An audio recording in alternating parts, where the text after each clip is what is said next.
अस्सलामुअलैकुम। मेरा नाम है मोहम्मद शादाब और हुर्फ़ सवामत के ताल्लुक़ से आज एक और वीडियो लेकर हाज़िर हुआ हूँ। इससे पहली वीडियो में मैंने हुर्फ़ सवामत की ज़कात के ताल्लुक़ से बताया था कि किस तरह से आप उसकी ज़कात अदा कर सकते हैं, और आज की इस वीडियो में हुर्फ़ सवामत के नक्श की ज़कात के ताल्लुक़ से बताऊँगा कि अगर कोई शख्स हुर्फ़ सवामत के नक्श की ज़कात निकालना चाहे तो वो किस तरह से उसकी ज़कात अदा कर सकता है और किस तरह से उसको इस्तेमाल करेगा। इंशाअल्लाह आने वाली वीडियो में इसके इस्तेमाल के तरीके में आपको बताता रहूँगा कि नक्श को आपने किस तरह से इस्तेमाल करना है, जादू में किस तरह से इस्तेमाल करना है, और जिन्नात में किस तरह से इस्तेमाल करना है, हुब और अदावत में किस तरह से इस्तेमाल करना है, यानी कि खैर के काम के लिए आपने किस तरह से नक्श तैयार करने हैं और शर के काम के लिए आपने किस तरह से नक्श तैयार करने हैं।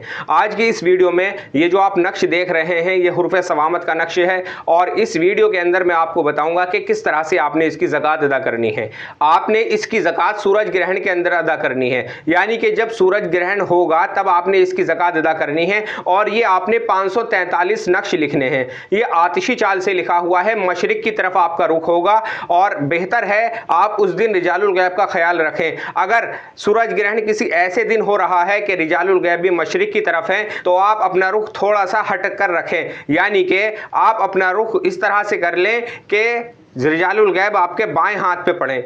मशरिक और जुनूब के बीच में जो सिमत होती है उस सिमत को आप अपना रुख कर लें और उसके बाद ये नक्श लिखना शुरू कर दें। वैसे बेहतर है कि आप अपना रुख मशरिक की तरफ रखें। अगर रिजालुल गैब आपके पुश्त पर पड़े तो सबसे अफजल रहेगा। अब आपने किस तरह से ये नक्श तैयार करने हैं, आप इसकी चाल आप देखें। 16 खानों का आपने बॉक्स बनाना है। ये नक्श मुरब्बा है। 16 खानों का बॉक्स बनाकर आप ऊपर लिखेंगे 786 और यहाँ से आपने इसको भरना शुरू करना है। सबसे पहले आप लिखेंगे अहद और उसके बाद लिखेंगे 14।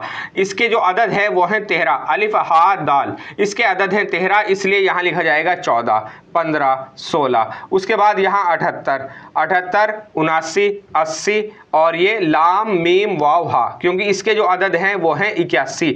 इस तरह से 78, 79, 80, 81। यहाँ लेकिन 81 नहीं लिखना, लाम मीम वाव हा इस तरह से लिखना है। उसके बाद यहाँ से इसकी चाल आएगी 97, 98, 99। तो एन काफ, इसके जो अदद हैं वो है 99।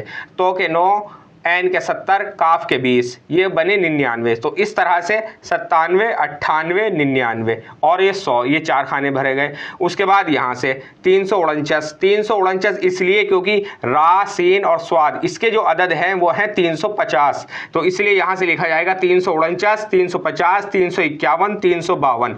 इस तरह से आपने ये 543 नक्श लिखने हैं। सूरज ग्रहण के अंदर आपने ये 543 नक्श लिखने हैं, और ये नक्श लिखने के बाद आप इन्हें अच्छी तरह से कोयले सिलगाएं और उस कोयलों में जला दें। इन सब नक्श को आपने जलाना है, और जलाने के बाद उस राख को आप चलते दरिया में भी डाल सकते हैं और किसी बाग बगीचे में भी आप उसको दफन कर सकते हैं। इस तरह से ये नक्श की ज़कात अदा हो जाएगी, और ये हुर्फ़ सवामत का नक्श है। अगर कोई शख्स इसकी ज़कात अदा करना चाहे तो सूरज ग्रहण में उसकी ज़कात अदा करे, तो इंशाअल्लाह ज़कात अदा करने के बाद बहुत ज़बरदस्त तरीके से ये काम करेगा। इसी तरह से हुर्फ़ सवामत की ज़कात अदा होती है, और इसी तरह से उसके नक्श की ज़कात अदा होगी।